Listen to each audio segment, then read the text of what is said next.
root today as several languages: Arabic, Hebrew, Aramaic, Syriac, and that's what he spoke.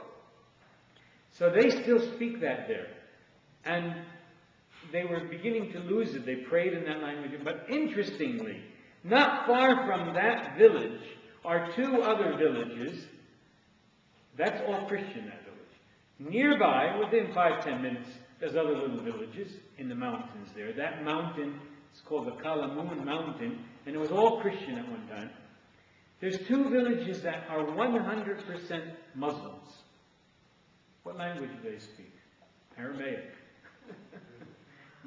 Spoken. They don't speak Arabic, or they have to speak Arabic for school and things like that, but they spoke Aramaic, meaning they were 100% Christian at one time. And never lost their spoken language all those years. Hundreds and hundreds. When did they become Islamic? We don't know, but it's way back then. So, there was always somebody coming in and conquering these poor people out there. And Christianity began to dwindle. We know Northern Africa, at the time of St. Augustine and all, was phenomenally Christian. Hundreds and thousands of churches, and people too. When we go see a dead city today out in the Middle East or in Northern Africa, and you hear that at one time there was 300,000, 400,000 people living there, you can't believe it. But it was true. It was true. Antioch, which today was the largest city of the Syrian province of the Roman Empire, had well over 500,000 people living at one time. Today, about 100,000 people, and 99% Islamic. And it's very difficult even to see the remnants there of Christianity anymore.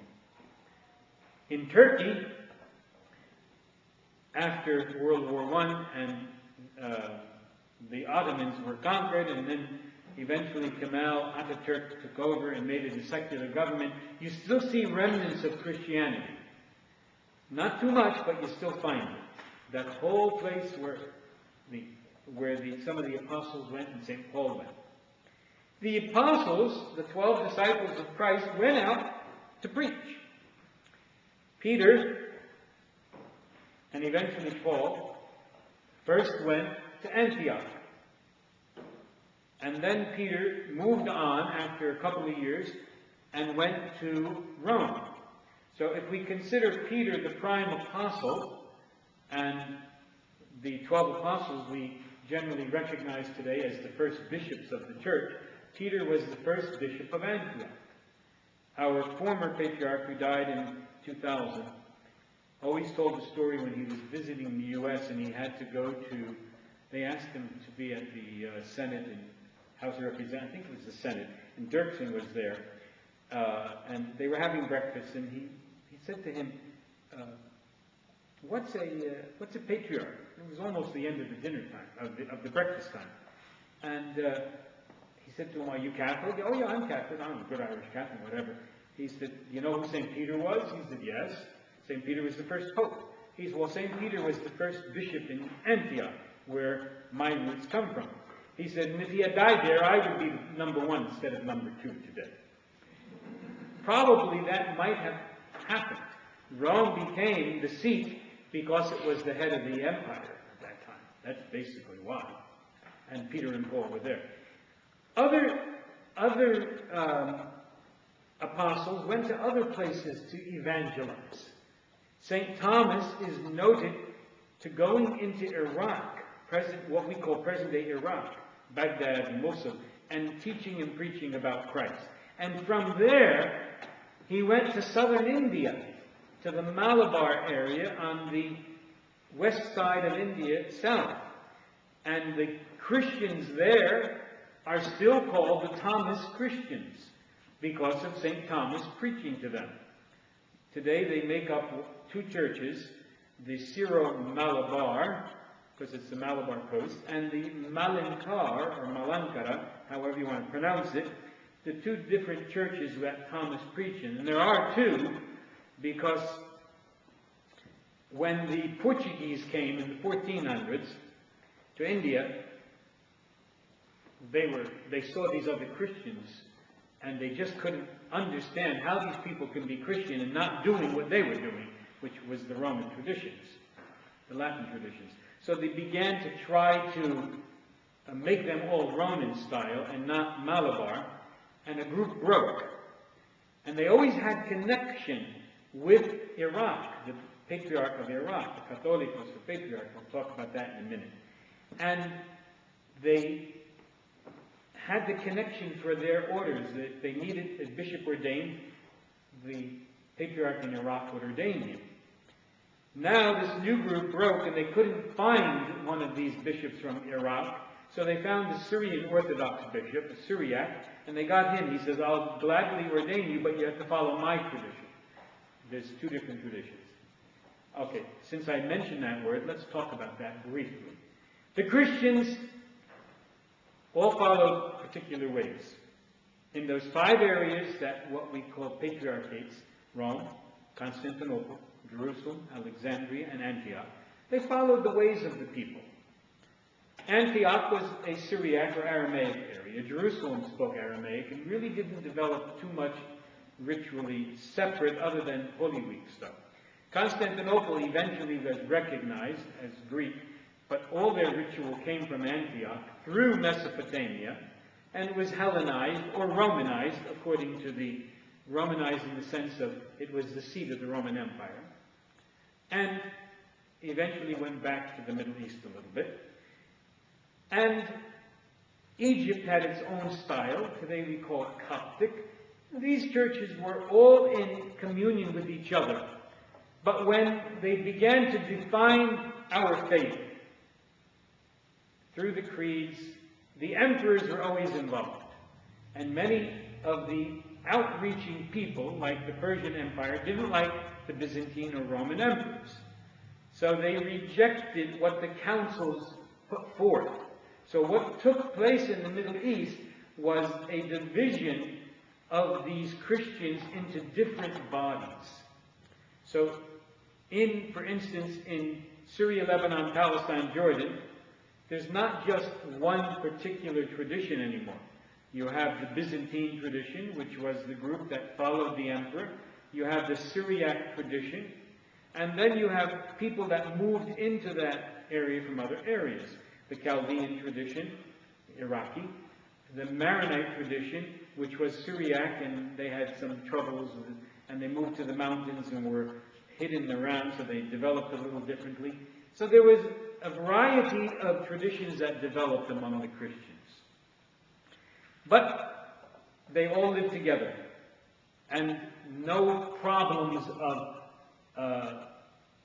your tradition is better than mine or any of that in the early days. But always, particularly after the Islamic takeover, after that, Christians became second class in their own countries and in their own areas where Christianity was born. When the Crusaders came to try to conquer this Islamic problem and defending the faith, supposedly, it made it worse, because the Muslim leaders saw the Christians as united to the same faith as the Crusaders, Western people. So they began to persecute a little bit more, and more Christians were led to Islam. So we see the diversity of churches taking place. When we look at these countries today, after they were carved out by the Western powers, Christianity still exists in all of them, but so minimally. Other than in Saudi Arabia and in the Gulf countries, there's really no indigenous Christians any longer. And if you ever get this issue, you'll really enjoy it, because it takes country by country. In Turkey, which was moving too much for you, right? In Turkey, the main tradition was the Mesopotamian area, was the mixture of the Byzantine and the Syriac. And Armenians had lived there too. And there was what developed was the stronger Byzantine tradition and the Armenian. But all the other groups lived there and practiced their own traditions. There was never a problem. Today, after World War I, Turkey became mainly a secular Islamic state through Kemal Atatürk. Some of the stories about Kemal Atatürk are very interesting. I read one, I don't know how true it is, but I believe it is. He found out he was the first new leader after World War I and formed the Turkish Republic. He found out that one of, I think his grandfather or great-grandfather, had been Jewish and was, Muslim. Jewish, and was forced to become a Muslim. So he hated that. And that's why he made it a secular government. No Muslim in Turkey up until present, and now they're changing a little bit, but the ladies couldn't cover their heads. The government was run secularly. So it was based on Islamic tradition, but it was run secularly. And this is what he had found out. And no Christian, he accepted Christianity, allowed it to exist, but no Christian priests, other than the Patriarch of Constantinople, could walk on the streets dressed in religious garb. Until this day. They're trying to get into the European Union, and because of some of their difficulties against the Christians and the non-Muslims, they're still having some problems. There's no equality there, 100%. So in most of these areas, they're down to very, very few people. We had a very large church in Antioch, the Melkite church that I represent, very, very large. And today we don't have not even 25 families there any longer. And all the churches are like that. All the Christian churches are like that because of Islamic issues. There was toleration of Christianity, but when the Christians couldn't get along so easily, they began to migrate. Remember, Christianity is based on love and peace. And we're taught that so deeply that many times we don't become people of the land. When somebody comes to fight with us, because we learn peace and love through the Gospels, rather than fight, we get up and we move on to a better place. And this is what was taking place. So in Constantinople, we still have the main patriarch there, who is the Greek patriarch, Bartholomew now, and there is an Armenian patriarch. Unique among the Armenians, they have 3 different patriarchs, but still under one particular head. The religious situation is somewhat problematic yet. But if they want into the European Union, they're going to have to straighten that out a lot more. And that's coming up. That's coming up. They're looking for membership. Egypt, as I mentioned, the Christians of Egypt were very flourishing at the time of St. Augustine and all of that.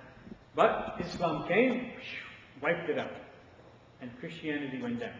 The Coptic Church, however, out of the millions of people that live in Egypt, are still about 10% of the population.